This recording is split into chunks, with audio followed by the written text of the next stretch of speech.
দামেস্ক শহরের এক পাড়ায় বসবাস করতেন আলী ইবনে মুয়াফেক নামে এক দরিদ্র মুচি। তিনি ছিলেন একান্ত সাধারণ একজন মানুষ, কিন্তু তার অন্তরে ছিল বিশাল এক স্বপ্ন। এই স্বপ্ন ছিল মহান আল্লাহর ঘর খানায় কাবায় গিয়ে হজ পালন করা। ইসলাম ধর্মের অনুসারী হিসাবে হজ পালন করা একটি অত্যন্ত গুরুত্বপূর্ণ এবং পবিত্র ইবাদত। কিন্তু একজন দরিদ্র মুচির জন্য হজে যাওয়া সহজ ব্যাপার ছিল না।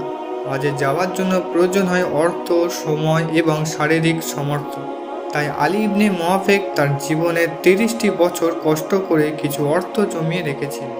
তিনি প্রতিদিন সামান্য আয়ের কিছু অংশ আলাদা করে রেখে দিতেন আর নিজের মনের মধ্যে আল্লাহর ঘরে যাওয়ার আশা পোষণ করতেন। 30 বছর ধরে প্রতিটি দিন আলী ইবনে মুয়াফেকের মন আল্লাহর প্রতি কৃতজ্ঞতাপূর্ণ ছিল। তিনি জানতেন এতদিনের কষ্ট, এই অর্থ সঞ্চয় সবকিছুই তাকে আল্লাহর নিকটে নিয়ে যাবে। তার সমস্ত স্বপ্ন ও আকাঙ্ক্ষা জুড়ে ছিল পবিত্র কাবার সামনে দাঁড়িয়ে তাওয়াফ করা, আল্লাহর দরবারে নিজের গুনার জন্য ক্ষমা প্রার্থনা করা এবং সেই পবিত্র স্থান থেকে ফিরে এসে জীবনকে নতুনভাবে শুরু করা। হজের জন্য সমস্ত প্রস্তুতি প্রায় শেষ হয়ে এসেছিল। তার যাত্রার দিন ঘনিয়ে আসছিল, কিন্তু আল্লাহর কুদরতে তার জন্য অপেক্ষা করছিল অন্য কিছু। হজে যাওয়ার ঠিক আগের দিন সন্ধ্যায় আলী ইবনে মুয়াফেকের স্ত্রী একটি আবদার করলেন। তিনি দীর্ঘদিন ধরে মাংস খেতে পারেননি এবং স্বামীর কাছে মাংসের জন্য অনুরোধ জানালেন। আলী ইবনে মুয়াফেক স্ত্রীকে বললেন, আমি হজের জন্য দীর্ঘ 30 বছর ধরে এই অর্থ জমিয়েছি। আমার কাছে বাড়তি কোনো টাকা নেই। যদি আমি মাংস কিনতে যাই তবে হজের টাকা কমে যাবে। স্ত্রী একটু থমকে গেলেন, কিন্তু তার চাহিদা ছিল সামান্য। তিনি এমন কিছু চায়নি যা স্বামী পূরণ করতে পারবে না, কিন্তু মুচির স্ত্রীর ইচ্ছা পূরণ করাও তো স্বামীর কর্তব্য। আলী ইবনে মুয়াফেক ভাবলেন, হজ যেমন একটি গুরুত্বপূর্ণ ইবাদত, তেমনি স্ত্রীর প্রয়োজনে উপেক্ষা করাও যায় না। সামান্য কিছু মাংস এনে দিলে কি এমন ক্ষতি হবে? তিনি মনস্থির করলেন যে পাশের বাড়ি গিয়ে মাংসের জন্য একটু সাহায্য চাইবে। আলী ইবনে মুয়াফেক পাশের বাড়ি গেলেন এবং প্রতিবেশীর দরজা কড়া নাড়লেন। কিছুক্ষণ পর দরজা খুলে এক বয়স্ক পুরুষ বের হলেন। আলী বিনয়ের সাথে বললেন, ভাই, আমার ঘরে আজ মাংস নেই। আমার স্ত্রী অনেক দিন মাংস খেতে পারেননি। আপনার বাড়ি থেকে মাংসের সুগন্ধ আসছে।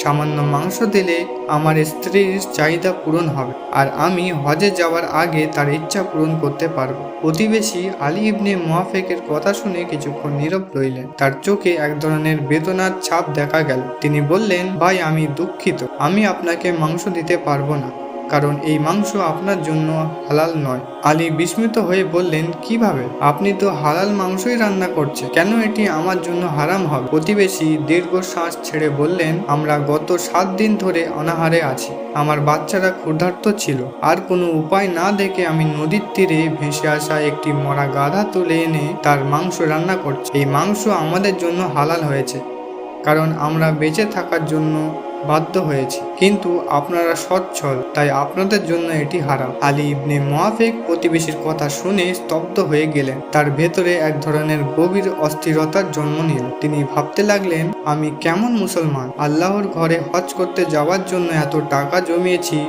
অথচ আমার পাশের বাড়ির লোক 7 দিন ধরে অনাহারে আছে। আমি কিভাবে নিজের এই দায়িত্ব উপেক্ষা করতে পারি? আল্লাহর প্রতি ভালোবাসা প্রদর্শন করাই গুরুত্বপূর্ণ। আল্লাহর প্রতি ভালোবাসা প্রদর্শন করা গুরুত্বপূর্ণ, কিন্তু মানুষের প্রতি দয়া ও সহানুভূতি দেখানো তো তারই একটি অংশ। আলী তখনই একটি গুরুত্বপূর্ণ সিদ্ধান্ত নিলেন। তিনি নিজের পকেট থেকে হজে যাওয়ার জমিয়ে রাখা সমস্ত অর্থ প্রতিবেশীকে দিয়ে বললেন, আপনারাই এই অর্থ নিন, আপনার পরিবারকে এ দিয়ে চালান। আমি হজে যেতে পারবো না, কিন্তু আমি বিশ্বাস করি আল্লাহ এতে খুশি হবে। প্রতিবেশী আবেগে ভেসে গেলেন এবং আলী ইবনে মুয়াফেকের জন্য দোয়া করলেন। আলী ফিরে এলেন নিজের ঘরে, কিন্তু তার মনে অপরাধবোধ বা দুঃখ ছিল না, বরং তিনি এক ধরনের আধ্যাত্মিক শান্তি অনুভব করলেন, যেন তিনি আল্লাহের নৈকট্য লাভ করছেন তার সৃষ্টির সেবার করার মাধ্যমে। সেই বছর আরবের বিখ্যাত বুর্জ এবং আল্লাহর প্রিয় বন্ধু হজরত আবদুল্লাহ ইবনে মুবারক খানায় কাবায় ঘুমিয়েছিলেন। ঘুমের মধ্যে তিনি এক অদ্ভুত স্বপ্ন দেখলেন। তিনি দেখলেন আসমান থেকে দুজন ফেরেশতা অবতরণ করে কথা বলছে। একজন ফেরেশতা আরেকজনকে জিজ্ঞাসা করলেন, এবছর হজে কতজন মানুষ এসেছে?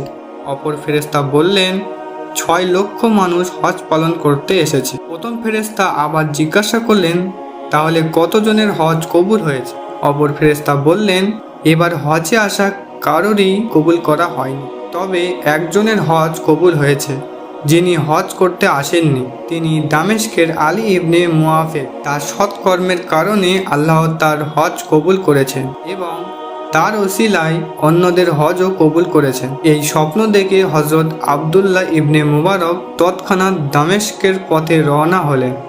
সেখানে গিয়ে তিনি আলী ইবনে মুআফেকের সাথে সাক্ষাৎ করলেন। আলী তখন জানতেন না যে তার এমন এক মহান কাজ আল্লাহর কাছে গ্রহণযোগ্য হয়েছে। তখন হজরত আবদুল্লাহ ইবনে মুবারক তাকে জানালেন যে তার হজ কবুল হয়েছে। আলী ইবনে মুআফেক অবাক হয়ে গেলেন। তিনি আল্লাহর প্রতি গভীর কৃতজ্ঞতা প্রকাশ করলেন এবং আবেগে বেহুশ হয়ে গেলেন। আলী ইবনে মুআফেকের এই ঘটনা প্রমাণ করে ইসলামে ইবাদত কেবলমাত্র নির্দিষ্ট কিছু আচার অনুষ্ঠানের মধ্যেই সীমাবদ্ধ নয়। মানুষের প্রতি ভালোবাসা ও দয়া এবং সহানুভূতি প্রদর্শন করাও একটি মহান ইবাদত।